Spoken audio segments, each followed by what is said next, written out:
man ang lahat nitong mga pagtitiis, sa lupang sinilangan ako'y muling magbabalik.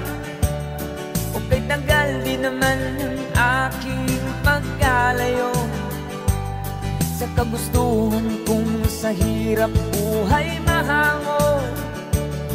Maraming araw at gabi ang aking binuno, mga mahal ko ang nagpalakas ng aking loob.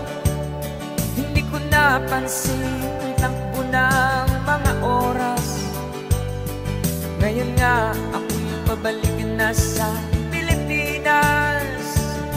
Pabilis ng pabilis ang tibok ng aking dibdib, habang ang eroplano'y palapit ng palapit sa bayan kong kay tagal ding hindi ko nasilip. Ngayon ay muli